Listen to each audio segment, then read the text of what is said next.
அனைவருக்கும் வணக்கம். மரமும் செடியில் இன்றைக்கு நாம் பார்க்க இருக்கக்கூடிய மரம் புங்கை மரம்.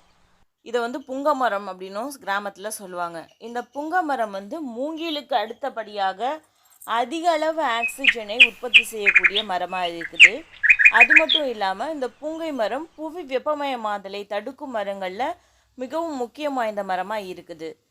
இந்தியா, சீனா, பர்மா போன்ற ஆசிய நாடுகளில் அதிக அளவு வளர்க்கப்படுகின்ற மரமாகவும் இந்த புங்கை மரம் இருக்குது.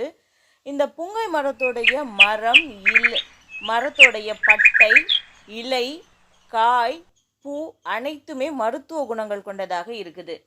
இந்த புங்கை மரம் அதிக குளிர்ச்சியான நிழலை தரக்கூடிய ஒரு மரமாக இருக்குது. எல்லா சீதோஷ்ண நிலைகளிலும் வளரக்கூடிய ஒரு மரமாகவும் இருக்கிறது. தமிழக அரசோட 100 நாள் வேலை திட்டத்தில் சாலை ஓரங்களில் நடப்படக்கூடிய மரங்களில் அதிக அளவு இந்த புங்கை மரங்கள் தான் நடப்படுகின்றன. இந்த புங்கை மரம் நிழலுக்காகவும் மண் அரிப்பை தடுப்பதற்காகவும் வளர்க்கக்கூடிய ஒரு மரமாக இருக்குது. இந்த புங்கை மரத்தோட விதைகளை உடைக்கா அதில் பருப்பு மாதிரி இருக்கும். அதுலேருந்து எண்ணெய் பிரித்து எடுக்கப்படுகிறது. அந்த எண்ணெய் உடலில் பல பிரச்சனைகளுக்கு மருந்தாக பயன்படுத்தப்படுகிறது. அந்த எண்ணெயிலிருந்து வெட்டு காயங்கள், முகத்தில் ஏற்படக்கூடிய வெட்டு காயங்கள், தழும்பு, நீண்ட காலம் ஆறாத புண்கள், இந்த மாதிரி இருக்கக்கூடியவங்களுக்கு இந்த எண்ணெயை தடவும் போது குணமாகிறது. இந்த எண்ணெய்க்கு பூஞ்சை எதிர்ப்பு, அப்புறம் பாக்டீரியா எதிர்ப்பு இருக்கிறதுனால தொற்றுகளை இந்த காயங்களில் இந்த எண்ணெய் படர விடாது. அது மட்டும் இல்லாமல் இந்த புங்கை மரத்தோட பூக்களை எடுத்து அந்த பூக்களை அரைச்சி முகத்தில் தடவும் போது வெயில்னால் ஏற்படக்கூடிய ஃபேட்னஸ், அப்புறம் முகத்தில் இருக்கக்கூடிய பருக்கள் போன்ற பிரச்சனைகள் இந்த புங்க மர பூக்கள் குணப்படுத்தும் அப்படின்னு சொல்லுவாங்க. இந்த புங்க மரத்தோட இலைகளை எடுத்து அதிலிருந்து 30 60 மில்லி அளவு சாறு எடுத்து தண்ணீரில் கலந்து குடிக்கும்போது அல்சரை இந்த புங்கை மர இலைகள் குணப்படுத்துது அப்படின்னு சொல்லுவாங்க.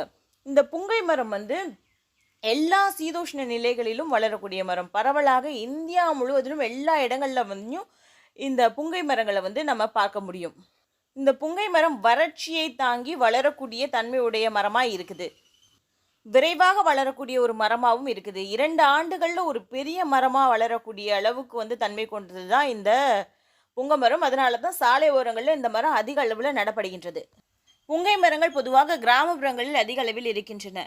இந்த புங்கை மரங்களை பற்றி சங்க இலக்கியங்களில் கூட நிறைய மருத்துவ குறிப்புகள் சொல்லப்பட்டிருக்கு. இது சித்த மருத்துவம் மற்றும் ஆயுர்வேத மருத்துவங்களில் இந்த புங்கை மரங்கள் விதைகள் பயன்படுத்தப்பட்டிருக்கு. புங்கை மரத்தில் இருக்கக்கூடிய செய்திகளை குறிஞ்சிப்பாட்டில் கூட புங்கை மரத்துடைய பூவை பற்றி 99 பூக்களில் இந்த புங்கை பூ அப்படிங்கிறதும் குறிப்பிடப்பட்டிருக்குது. இந்த இவ்வளோ சிறப்பு வாய்ந்த இந்த புங்கை மரங்களை உங்கள் வீடுகளுக்கு முன்பே வளர்த்து அதிலிருந்து கிடைக்கக்கூடிய நன்மைகளை அனுபவித்து சந்தோஷமாக இருக்கலாம். அது மட்டும் இல்லாமல் இந்த புங்கை மரத்தோட விதைகளை குழந்தைகள் பிறந்தால் அந்த குழந்தைகளுடைய இடுப்பில் அருணாக்கயிறில் கட்டுற பழக்கம் நம்ம தமிழர்களுடைய பழக்கத்தில் இன்னமும் இருக்குது. உங்களுக்கு இந்த பதிவு பிடிச்சிருந்துச்சுன்னா லைக் பண்ணுங்கள், கமெண்ட் பண்ணுங்கள், ஷேர் பண்ணுங்கள். மறக்காமல் நம்மளுடைய சேனலை சப்ஸ்கிரைப் பண்ணுங்கள். நன்றி.